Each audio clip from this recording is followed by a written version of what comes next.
Some stories sound too brutal to be real, the kind you usually read online and think, this must be exaggerated.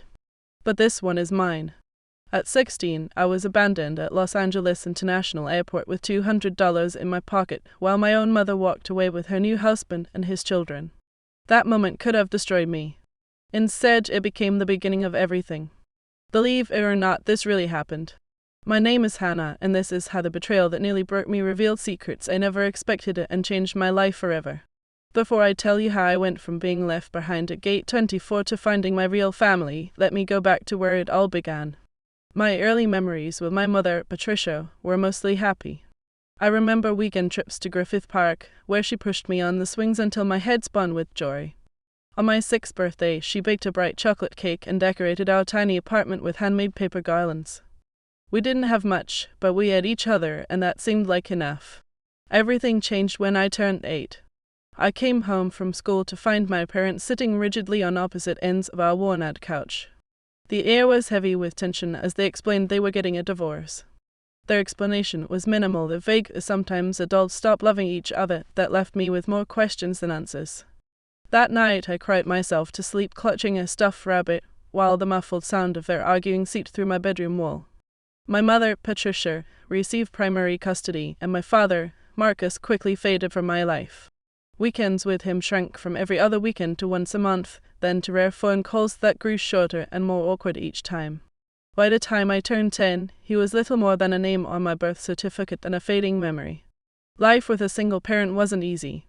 My mother worked 2 jobs to keep us afloat, teaching literature at a community college during the day and tutoring high school students at night.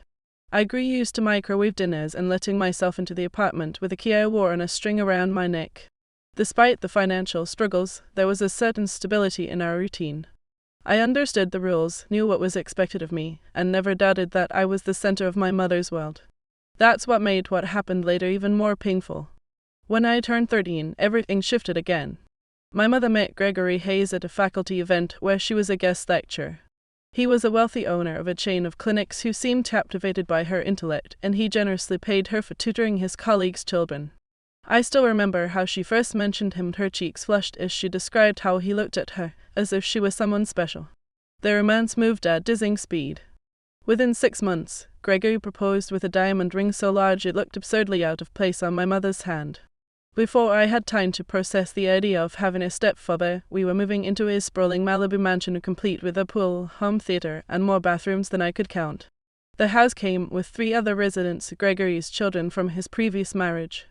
Madison was 17, just a year older than me, with a constant look of disdain that instantly made me feel small. She was everything I wasn't: confident, popular, athletic, her bedroom shelves lined with tennis trophies.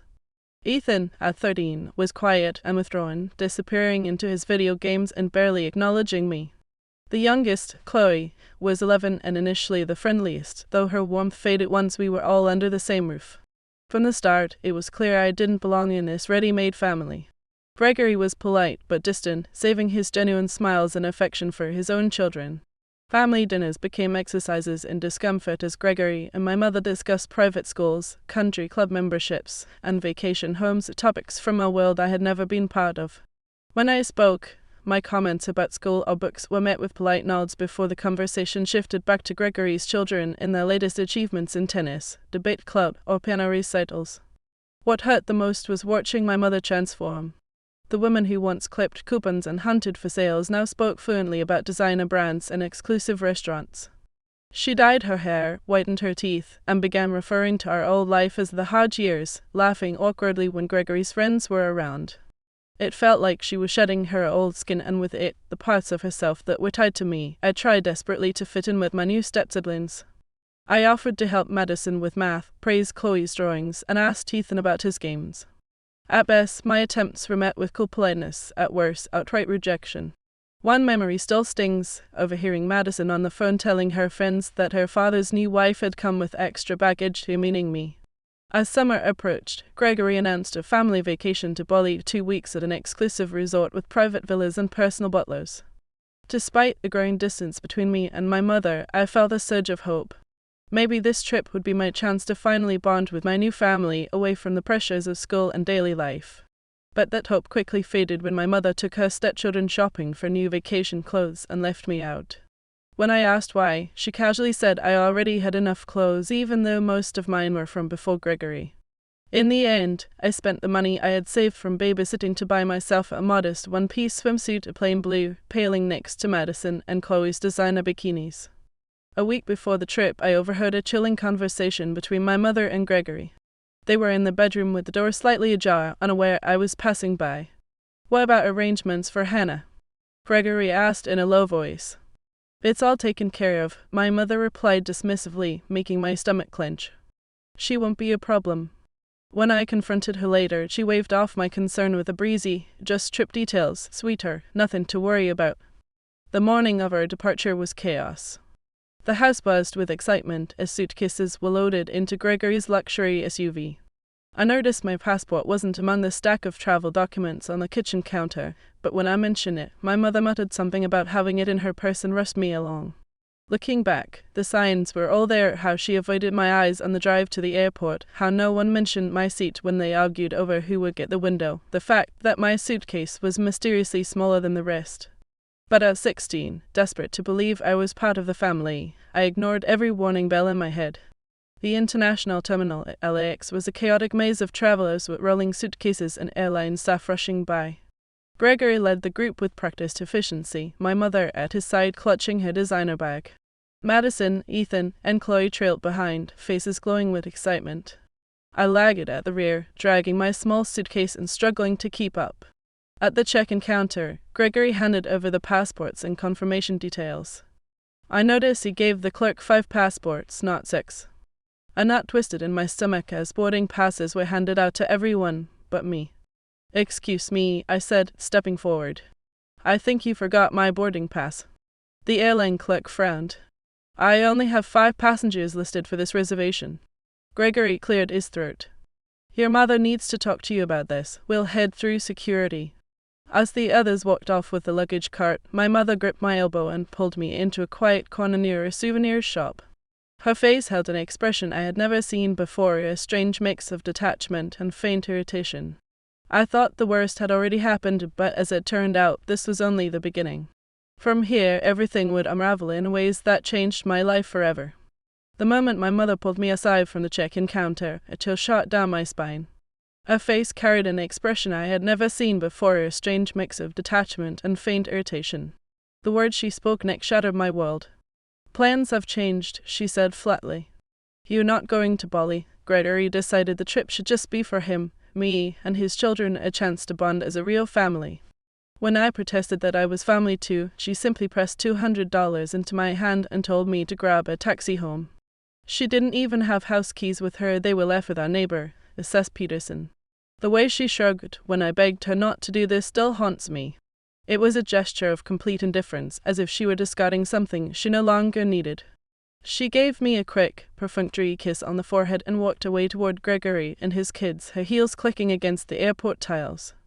I'll never forget that moment, watching her walk through security without once looking back. Madison caught my eye and smirked before disappearing from view. I stood in the international terminal of LAX clutching $200, feeling my reality splinter into pieces. All around me, life in the airport carried on as usual, families huddling goodbye, travelers rushing to their gates, announcements echoing across the terminal. But for me, time had stopped. The tears came suddenly and uncontrollably. I collapsed onto the nearest bench and sobbed until passers-by began casting uneasy glances. In an airport, the crying teenager was just another piece of scenery, easily ignored, quickly forgotten. The next hour passed in a haze. I stared at the departure board as the status of their flight shifted from boarding to departed. Each update was another stab to the heart. I called my mother again and again, but every call went straight to voicemail. My text showed as delivered, but no reply ever came. In desperation, I typed one final message: "Having fun at the airport. I hope abandoning your daughter was worth the first-class seat." Of course, there was no response. By then, my mother was likely already sipping champagne beside Gregory, relieved to have shed the burden of her old life. By evening, my situation had become critical. A security guard approached me at the food court, where I was nursing a single soda to justify sitting there. He asked if I was okay, and I lied, saying my ride was stuck in traffic. The shame of admitting the truth that my own mother had abandoned me was unbearable. $200 wouldn't last long. Even if I made it back home, it meant 2 weeks alone with no transportation and almost no money. I looked at myself in the airport bathroom mirror, red, swollen eyes, hair a tangled mess. The girl staring back at me felt like a stranger. In that moment, I realized something fundamental had broken. The invisible bond of trust between mother and daughter, the basic certainty that she would protect me, had been severed forever. At one of the airport restaurants, a kind waitress named Angela noticed my tears and quietly brought me a free milkshake. Her small act of kindness nearly broke me all over again. I picked a basket of fries at the cheapest item on the menu and scrolled through the contacts in my phone, desperately searching for someone who might help. The list was painfully short. Old friends had drifted away after we moved in with Gregory. 2 of my mother's friends didn't answer, or said they were out of town. It felt as if my mother had abandoned her old support system right along with me. And then I saw it, a single name in my contacts, Dad. My heart skipped a beat. We hadn't spoken in 3 years. The last time he had called was on my 12th birthday, a short, awkward conversation. After that, he seemed to vanish. My mother always told me he didn't want to be part of my life, that he had a new family who mattered more. Whenever I asked about him, she'd repeat the same line, some men just aren't meant to be fathers. Yours moved on. I sat in a bathroom stall, clutching my phone with trembling hands. What if he rejected me too? The thought of another abandonment was unbearable. But desperation outweighed fear. When I finally dialed his number, my heart pounded in my chest. The rings dragged on endlessly, once, twice, 3 times. I was about to hang up when I heard a deep, familiar voice. The sound stunned me. So familiar, yet so foreign after 3 years of silence. When I managed to whisper Dad, his tone shifted, carrying warmth and care I hadn't heard in years. He asked what happened, and I couldn't hold back. The story tumbled out of me: the remarriage, moving into Gregory's house, feeling like an outsider, and now being left at the airport. I even told him about Madison's smirk as they walked away. By the end, I was incoherent through sobs. What happened next shook me to my core. His voice hardened when he realized my mother had left me alone at the airport. He didn't suggest calling child services or wiring money for a hotel. Instead, he said something unbelievable: he was coming for me himself. 3 hours, he told me. That's how long it would take him to get to Los Angeles.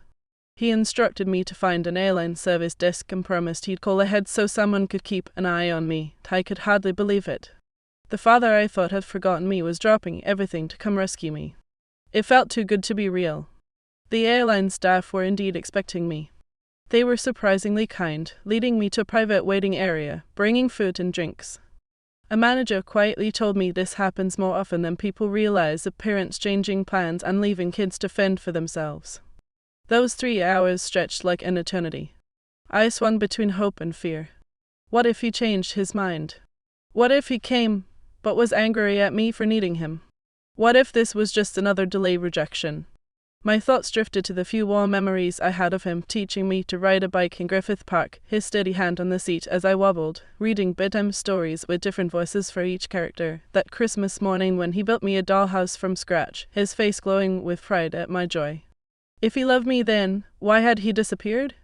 Why hadn't he fought harder to stay in my life?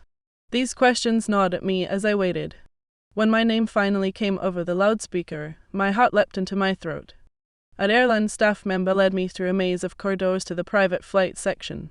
There, on the tarmac, stood an elegant private jet, and descending the steps was a tall man in a tailored suit. Even from a distance, I knew his silhouette.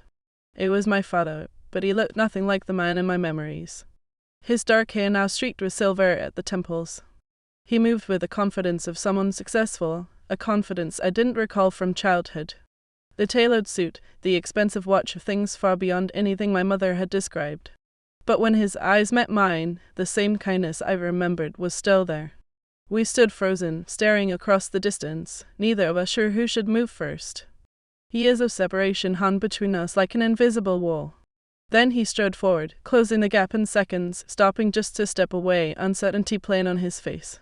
He said my name with a voice full of emotion, marveling that he was really seeing me. I didn't know how to react. Part of me wanted to throw my arms around him like I had as a little girl. Another part, the hurt teenager, held back. He sensed my hesitation. He apologized for not being there, for not fighting harder to remain in my life. This sincerity broke through my defenses. The tears I thought had run dry poured out again. I told him what my mother had always said, that he didn't want me, that he had another family. His face darkened with anger. He swore it had never been true. Not for a single day. When he opened his arms, tentative but hopeful, I no longer hesitated. I stepped into his embrace and let years of pain spill out on his shoulder. We stood like that for a long time, both of us overcome by emotions long buried. Finally, he whispered that it was time to leave, that we could talk properly once we were on the plane. His hand on my shoulder was steady, protective. For the first time in months, I felt safe. The interior of the jet stunned me: leather seats, polished wood tables, soft lighting, an atmosphere of quiet luxury. The flight attendant greeted us warmly, offering drinks and snacks. As we sat across from each other, I couldn't stop staring at him, still trying to reconcile this man with my fragmented memories. I asked if the plane was his. He smiled sheepishly and explained it was technically a company jet. He was now the CEO of Brooks Design Group, the architecture firm he had built after the divorce. CEO. I repeated the word in disbelief. My mother had always painted him as barely scraping by, struggling to pay child support. He explained that the past few years had been unexpectedly successful for his firm. Then his expression grew serious. He said there was something I needed to know. For years, he had tried to reach me in birthday cards, Christmas gifts, phone calls. But after my mother remarried and moved, he lost all trace of me. He had hired private investigators who failed to find our new address. He had filed petitions in court that somehow disappeared or were delayed. My mind struggled to absorb the weight of his words. My mother had deliberately kept us apart. He pulled a folder from his briefcase and handed it to me. Inside were copies of cancelled checks, court filings, records of attempts to reach me, all neatly organized by date. Proof of his efforts, proof of her deception. He told me he wasn't showing me this to hurt me, but because I deserved the truth. As the plane climbed higher, carrying me away from the airport where my mother had abandoned me, I felt strangely weightless, as though with every passing mile, I was shedding years of lies and manipulation. He went on to explain that he now lived in Seattle, running the architecture firm that had grown from a small studio into a major company designing campuses and civic buildings. Success had come in ways he never expected. Then he told me something that brought fresh tears to my eyes. All this time, he had kept a room ready for me. Every year, every season, that room was waiting just in case. His voice carried a hint of embarrassment as he said it, but I could hear the hope he had never let go of. The flight seemed to pass in an instant as we began the delicate process of rediscovering each other. There were awkward silences and overwhelming emotions, but beneath it all ran a current of genuine connection, something both new and achingly familiar. When we landed, a car was waiting. I pressed my face to the window as we drove through an affluent neighborhood before turning onto a private road winding up a hillside. The house that came into view took my breath away, the sleek, modern home of glass and stone perched on a cliff overlooking Lake Washington. "Welcome home," my father said softly, watching my reaction with a mix of pride and nerves. He hoped I would feel comfortable here. I wanted to believe that with my father's return, the pain was behind me. But the past never lets go so easily, and more revelations and trials still lay ahead. Donna, my father's assistant, greeted us at the door. For a moment, I stiffened, wondering if she might be his wife, but he quickly introduced her as his colleague. Donna gave me a warm smile and explained that she had prepared the blue bedroom, stocked the bathroom with fresh towels, and filled the pantry with groceries. She even mentioned that the security team had been briefed that I was now part of the family. My father thanked her, and she left with a kind smile in my direction. Then he led me through the house, each room more stunning than the last. When we reached the room that was meant to be mine, I stopped in the doorway, overwhelmed by the thoughtfulness in every detail. The walls were painted a soft blue, with large windows overlooking the lake. A luxurious queen-size bed anchored one wall, while a desk, bookshelf, and cozy reading chair created the perfect study corner by the window. But what drew my attention was the collection of items neatly arranged on the dresser. Are these the gifts?" I asked, unable to finish the question. He nodded, his expression tender. Birthday and Christmas presents he had bought every year since losing contact with me. He couldn't deliver them, but he couldn't stop himself from buying them either. Arranged chronologically were gifts meant for each age I had reached, still in their original packaging. Beside them lay a photo album with the simple inscription, Hannah. My hands trembled as I opened it to find the little my father had managed to collect of me growing up, school photos my mother must have sent in the early years after the divorce, a newspaper clipping about an academic award I won in 6th grade, even a blurry photo taken from a distance as I left my old school. "You really tried to stay in my life," I whispered as the truth finally sank in. "Every single day," he replied, his voice thick with emotion. "And I am not going anywhere now, not if you'll let me be your father again." That first night in my new home, we shared takeout from a local restaurant, neither of us ready to cook. Conversation flowed more easily as fatigue lowered my defenses and food restored my strength. For the first time in years, I felt seen and heard in my thoughts and feelings, valued instead of dismissed. When I finally climbed into the incredibly soft bed, emotional and physical exhaustion overtook me. My last conscious thought before drifting into sleep was that maybe being abandoned at the airport hadn't been the ending I feared, but the beginning I had always needed. The next morning, I woke up disoriented. The unfamiliar softness of the bed and the sound of waves breaking on the shore below confused me for a moment. Then the memories of the previous day rushed back, and I sat up, taking in my new surroundings in the clear morning light. The room looked even more beautiful than it had the night before. Sunlight streamed through the windows, casting patterns on the pale blue carpet. Running my fingers across the soft blanket, I couldn't help but marvel at the contrast between this comfort and the life I had known. After showering in a bathroom equipped with a rainfall shower head and more toiletries than I'd ever owned, I dressed in yesterday's clothes and went downstairs. I found my father in the kitchen, struggling to make pancakes. "Good morning," he said, smiling sheepishly as he pointed at the lopsided pancake in the pan. "I thought I'd make breakfast, but it looks like my cooking skills haven't improved since you were little." An uninvited memory surfaced, Sunday mornings when he used to make pancakes while my mother slept in. They were always oddly shaped, sometimes burned, but he served them with such pride that I never complained.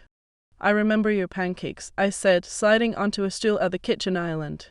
He used to make smiley faces with chocolate chips. His face lit up. "You remember that, you were so small, that some things stay with you," I replied, accepting the plate he offered. Despite their appearance, the pancakes tasted good, and the normalcy of sharing breakfast softened the awkwardness between us. After we ate, my father gave me a proper tour of the house and grounds. The property was expansive, with manicured gardens leading down to private beach access. Inside were a home gym, a theater, and an office with views so stunning they would make it hard for most people to concentrate. "I have some people I'd like you to meet today," he said gently as we returned to the main living room, "if you feel ready." An hour later, I was sitting across from an elegant woman in her 50s who introduced herself as Susan Miller, a family lawyer. "What your mother did is considered abandonment under the law," she explained, her voice professional but kind. "Leaving a minor without proper care is illegal. There also appears to have been financial misconduct regarding the child support payments your father made." I shifted uncomfortably. "I don't want to get my mom in trouble. I just want to feel safe. That's exactly why we need to establish legal protections for you," Susan reassured me. "Especially if you want to stay with your father." My father leaned forward, his voice steady but emotional. "Hannah, the choice is ultimately yours, but I want you to know I'm willing to fight for full custody if that's what you want." The idea was both terrifying and liberating. Could I really choose? "You're 16, Susan said. "The court gives significant weight to the preferences of someone your age, especially in cases involving abandonment or neglect." After Susan left, my father showed me his office, where he had meticulously documented every attempt to stay in contact with me, copies of court filings requesting visitation, records of unanswered calls to my mother, even emails to my school that clearly never reached me. "She threatened to sue if I contacted you directly," he explained, showing me a letter from her attorney dated 3 years earlier. "She claimed I was harassing her and causing you emotional distress." Each revelation was another piece of the puzzle, completing the picture of deliberate separation that made my heart ache. "Why did she do it?" I asked. "Just to keep you away from me?" He sighed. "I think it was more complicated than that. After the divorce, your mother struggled financially, partly my fault, since I hadn't yet found success in my career. When my company finally took off and my finances improved, it was easier for her to keep the narrative that I wasn't involved than to explain why she kept us apart. 2 days after my arrival, my mother finally called. Seeing her name on my phone screen triggered a storm of emotions that left me frozen. "You don't have to answer," my father said gently, noticing my distress. When the call went to voicemail, a notification soon appeared. She had left a message. My fingers trembled as I pressed play and set the phone on speaker. Hannah, sweetheart, this has all been a terrible misunderstanding, her voice rang with false cheer. I thought you understood that the plan was for you to stay home during our trip. Gregory believed it would be good for you to have some independence, and I agreed. I didn't abandon you. Darling, that's such a harsh word. Call me back so we can clear this up. I love you. Her blatant rewriting of reality made my stomach twist. There had been no plan for me to stay behind, no talk of independence. She had left me without warning, and now she was trying to make me doubt my own memory. Classic, my father muttered, shaking his head. She hasn't changed at all. I chose not to call her back. With Susan Miller's support and my father's encouragement, I made the decision to stay in Seattle permanently. Susan began filing for a change of custody, gathering evidence of my mother's abandonment and financial misconduct. With the immediate legal concerns in motion, my father turned his attention to practical matters. You'll need clothes, school supplies, anything personal you want, he said. We can go shopping today if you're up for it. The shopping trip felt surreal. Having grown up with thrift stores and clearance racks, I was stunned by my father's insistence that I pick whatever I liked without checking price tags. By the end of the day, I had a new wardrobe, a laptop for school, and a phone with an unlimited plan, a stark contrast to the restrictive one my mother had begrudgingly provided. That evening, sitting on the terrace overlooking the lake, my father and I had our first truly honest conversation about the divorce and the years apart. Why did you and Mom get divorced? I finally asked the question that had haunted me since I was 8. He was silent for a long time, gathering his thoughts. The simplest answer is that we wanted different things out of life. Your mother valued financial security and social status above all else. When my first business failed, she saw me as a disappointment rather than a partner weathering temporary setbacks. And you? I pressed. I wanted real partnership, he admitted. Someone who would weather the storms with me, not abandon ship at the first sign of rough seas. He looked at me, his eyes sad. I never wanted to leave you, Hannah. That was the hardest part, but your mother used her custody rights as a weapon, slowly cutting off my access until I was effectively erased from your life. As the days passed, we began planning my future. My father arranged for me to start at a top private school in Seattle that fall. A child psychologist was brought in to help me process the abandonment and years of manipulation. Slowly, I began to imagine a life where I was valued and supported, rather than merely tolerated. A week after my arrival, my father and Susan suggested it was time to collect my belongings from my mother's house. Since she was still in Bali for another week, we had the perfect opportunity to enter legally. I was still officially a resident and retrieve my things without confrontation. You don't have to go if it's too hard, my father reassured me. I can handle it with the legal team. But I knew this was something I needed to do myself. It was a necessary step in closing that chapter of my life. I want to go, I said firmly. There are things that matter to me. The decision made, we planned the trip with military precision of flights booked, legal documents prepared, movers arranged. 3 days before my mother's return from Bali, my father, Susan, her assistant, and I arrived at the house I had shared with Gregory's family. Using my key, I unlocked the front door and found the house exactly as it had been left, eerily quiet and untouched. Walking through it as a visitor was disorienting. Familiar surroundings suddenly felt foreign, as though I were seeing them through new eyes. I noticed for the first time that the photos on the walls mostly featured Gregory and his children, with my mother occasionally included. There were almost none of me, and not a single one of me with her. "Where's your room?" my father asked softly, his hand a steady presence on my shoulder. I led him upstairs to the smallest bedroom at the end of the hall, farthest from the master suite. When I opened the door, my modest space was revealed neat but impersonal, stripped of the touches of affection I had seen in the other children's rooms. "This was your room?" Disbelief tinged his voice as he took in the bare furnishings and lack of decoration. "It's fine," I said automatically, the defensive response ingrained after months of being told I should be grateful for what I had. His expression softened. "No, sweetheart, it's not fine. You deserve better." With the mover's help, we began packing. Clothes went into wardrobe boxes, books and school supplies into smaller cartons. I was selective, leaving behind anything that had been gifts from my mother or Gregory, taking only what was truly mine or held sentimental value. While cleaning out my desk drawers, I found a box of keepsakes I had nearly forgotten, pushed to the back of the bottom drawer. Inside were childhood photos, a few greeting cards my father had sent in the early years after the separation, and the small teddy bear he had given me on my 5th birthday. "You kept them," he said, his voice thick with emotion as I showed him. "I never fully believed what she said, that you didn't care," I admitted. "Not completely." In my closet, behind a row of shoes, I discovered something that made my blood run cold, a stack of envelopes bound with a rubber band, all addressed to me in my father's handwriting. My hands trembled as I opened the first one, a birthday card for my 13th birthday, filled with a heartfelt note and an unused gift card. One by one, I opened them, each containing proof of my father's consistent efforts to stay in my life, the efforts my mother had deliberately hidden from me. Birthday and Christmas cards, a letter giving his new address and phone number when he moved to Seattle, photos of him at his company headquarters with a note saying he hoped I'd visit someday. She kept them all for me, I whispered as tears streamed down my face.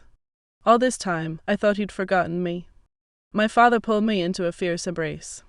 Never, not for a single day.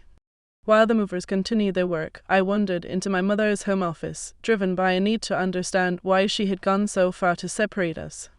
Susan advised me that personal documents relating to me were legally mine to take, so I began searching. In a folder labeled a divorce, I found financial records that confirmed what my father had told me, monthly child support payments far larger than what my mother had claimed, deposited into an account I had never known about. There were also court documents showing my father's repeated petitions for visitation, all countered by fabricated excuses from my mother. Most damning of all was a draft letter to her attorney dated around the time she met Gregory, outlining a strategy to minimize my father's influence as she integrated into her new partner's life. I was referred to as a complication that needed careful management to secure Gregory's continued interest. By late afternoon, the packing was done. As the movers loaded the last boxes, I sat at my empty desk and wrote a letter I had been composing in my mind for days. "Dear Mom," I began. "Mother feels too distant, and Mommy is out of reach." I poured out my feelings of betrayal, not just from the airport, but from years of being made to feel like an inconvenience. I explained that I had found the hidden letters and financial records, that I now knew the truth of her systematic efforts to keep my father from me. "I choose to live with Dad now," I wrote near the end. "Not as revenge, but because I deserve to be somewhere I am wanted and valued. I hope someday you'll understand the damage your choices have caused not only to me, but to yourself. Despite everything, I don't hate you." I left the letter on my bed, the white paper stuck against the blue mattress, and placed the house key beside it, as symbolic renunciation of my place in that family. Leaving the house for the last time, I felt a complicated mix of grief, relief, and determination. My father waited by the car, concern etched on his face. "All done?" he asked.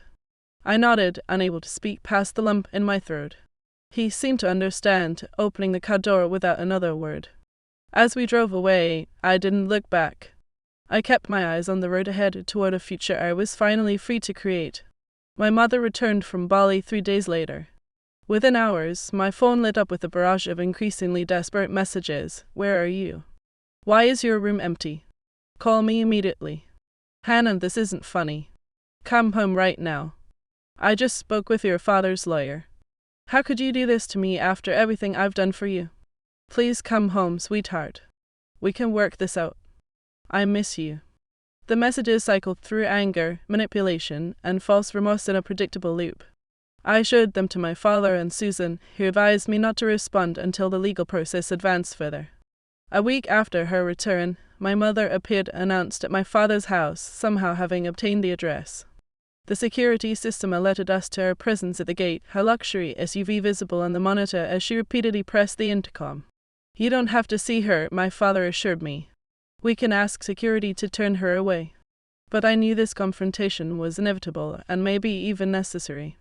"I'll talk to her," I said, "but I want you and Susan there too." When the front door opened, my mother's face was a study in conflicted emotions, relief at finding me clashing with indignation at the situation. Dressed in an expensive outfit, her designer sunglasses pushed into her perfectly highlighted hair, she looked every bit the picture of suburban affluence.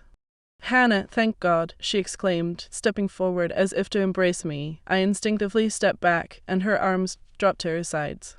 "What is going on? Why did you leave? Why are you with him?" The way she spat the last word at him was so venomous it made me flinch. "Perhaps we should continue this inside," my father suggested calmly but firmly. It seemed the truth was already out, the lies already exposed. But more confrontations lay ahead, ones even more painful than any courtroom battle. As soon as she sat down in the living room with Susan present as a legal witness, my mother calmed somewhat. Her eyes darted around the beautiful space, taking in the obvious wealth and taste reflected in every detail. "So this is the kind of house he has," she said with a brittle laugh. "He lured you with promises of luxury. I should have known. That's not what this is about," I replied, forcing my voice to stay steady. "I'm here because you abandoned me at Los Angeles International Airport. I'm here because you lied to me for years about Dad. You hid information about him. How dare you? You had no right," I pressed. My father, who had been quietly observing, finally spoke. "Patricia, we have airport security records, we have witness statements from airline staff, and we have the text messages you sent Hannah afterward, trying to cover your tracks." The color drained from my mother's face. My father continued, his voice firm. "You tried to build a case against me. You took our daughter and wanted me in prison after everything we once meant to each other." Susan spoke next, steady and professional. "The real question now is what's best for Hannah. She has clearly expressed her wish to live with her father, and under these circumstances, the court will most likely grant that." At that, my mother's composure shattered. Tears streamed down her face as she turned to me. "Hannah, please, I made a mistake. I was wrong. We're still family. We stopped being family the moment you decided Gregory and his children mattered more than me," I answered quietly. "Maybe even earlier, when you began lying about Dad." "That's not true," she protested weakly. "Then what was it?" I demanded. "I explained why you hid his letters, lied about child support, and left me at the airport." She opened her mouth, then shut it again, unable to craft even her own justification. Finally, she whispered, "Gregory thought it would be better if you stayed home. He said the resort was really for adults and for his children, who were used to that lifestyle. I was afraid of losing him." Her raw honesty cut more deeply than her manipulations ever had. "So you chose him over me." "I chose financial security," she countered bitterly. "You have no idea what it's like being a single mother with no money. Gregory offered us a better life." "He offered you a better life," I corrected. "To me, I was just excess baggage." Before she could respond, the front door burst open and Gregory himself stormed in, his face hot with fury, his stride sharp and deliberate. "Patricia, enough," he growled. "I told you not to come here. You're only making things worse." Their attorney was clear, no contact. My father shot to his feet. "How did you get past security?" Gregory ignored him, locking his eyes on my mother. "Car, now, Patricia." When she rose reluctantly to follow him, I called after her. "Is this really what you want, Mom? To be with someone who treats you like a pet and treats me like a nuisance?" She hesitated, conflict flickering across her face, but Gregory gripped her elbow tightly. "Car, now." The last image I had of my mother that day was her back as she walked away, just as she had at the airport. Only this time, I wasn't the one being left behind.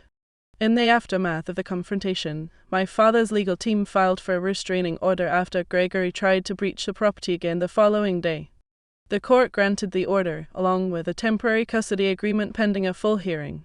The hardest truth to accept was that my mother hadn't chosen her new life just once in the airport. She had chosen it repeatedly, with every hidden letter and every lie about my father.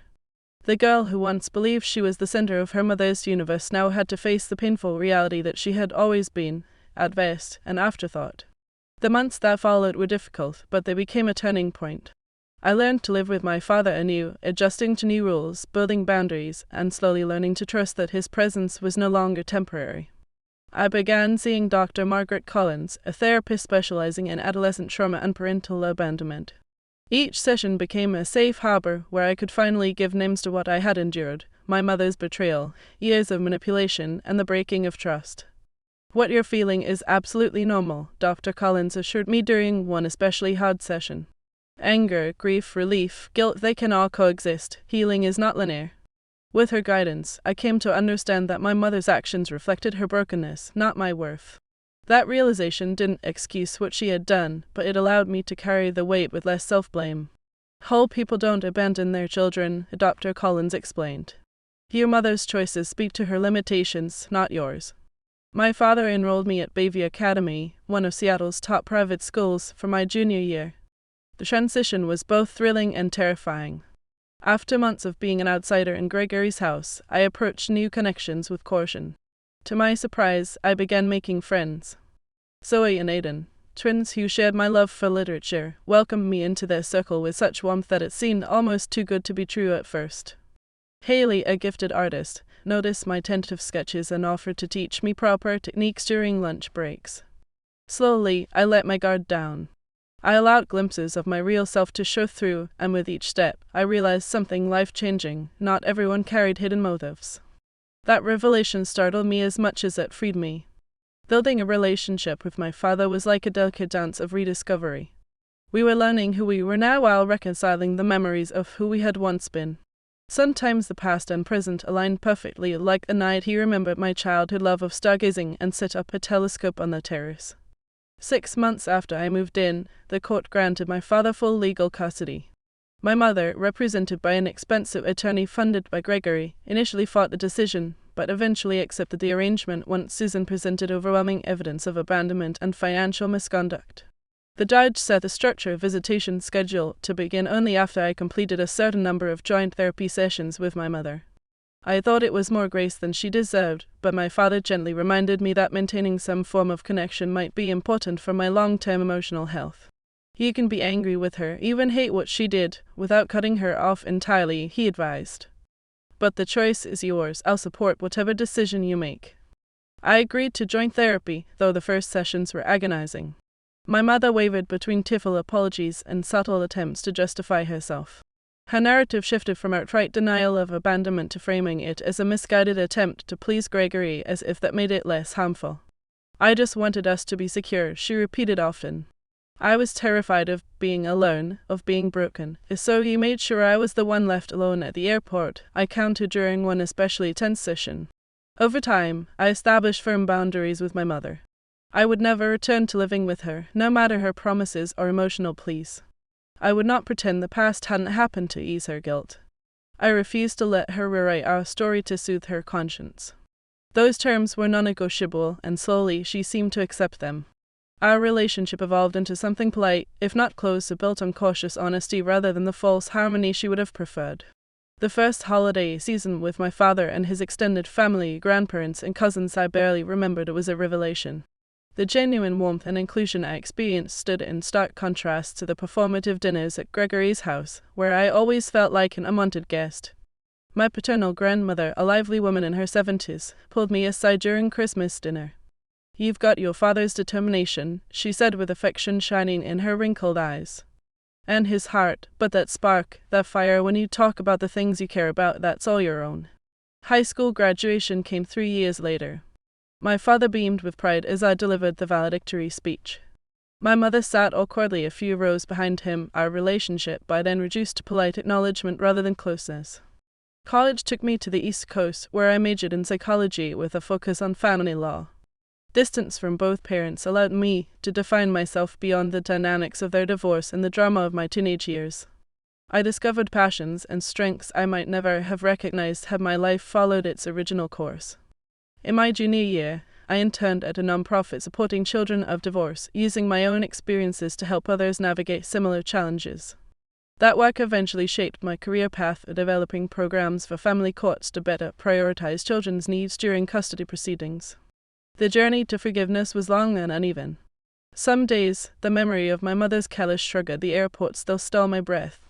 Other days, I could acknowledge her humanity or her flaws, her limitations with compassion rather than bitterness. Forgiveness doesn't mean what happened was okay, my therapist explained years earlier. It means choosing not to let it consume your future. On my 25th birthday, I wrote my mother a letter. "I've learned that people can only give what they have within themselves," I wrote. "Your capacity for unconditional love was damaged long before I was born. Recognizing that freed me from expecting something you could never provide." Her reply surprised me with its honesty. "You deserve better than what I was able to give as a mother." When I married at 28, my father walked me down the aisle with tears in his eyes. "From the moment you called me from that airport, all I ever wanted was to see you happy," he whispered before placing my hand in my future husband's. My mother attended the wedding with her new partner, Gregory, long gone after their eventual divorce. She participated, but without trying to reclaim a role that was no longer hers. As I built my own family, I carried forward lessons from both parents, the roadmap of what to emulate and what to avoid. Sometimes, I still catch myself wondering, what if my mother had taken me to Bali that day? If she had chosen me over Gregory, would we have been trapped in an endless cycle of seeking her conditional approval? Would I have discovered my father's unconditional love, found my own voice and purpose? There are no answers to those questions. Life doesn't offer alternate visions for comparison with the path we actually take. All I know for certain is this: family is not defined by biology or legal documents, but by the consistent choice to show up, to value, to prioritize one another. My father proved that with his actions. My mother, through her absence, confirmed it. I learned that family can be found and created in unexpected places, but only if you remain open to connection, even after heartbreak. And sometimes, the bravest thing you can do is draw boundaries, even with those closest to you. It feels harsh, even unnatural, but those steps are what save you from breaking and what allow you to endure. That's the end of today's story. Thank you so much for staying with me until the end. I'd love to hear your thoughts, so share them in the comments below. I truly enjoy reading what you have to say. If you'd like more, check out the full playlist linked in the description of this video. New real stories are on the way, and I'd love to share them with you. Hopefully, I'll see you next time. If this journey resonated with you, please hit subscribe and tap the bell so you'll never miss the latest stories. Thank you for listening, and remember, even the hardest drama stories can end with freedom and dignity.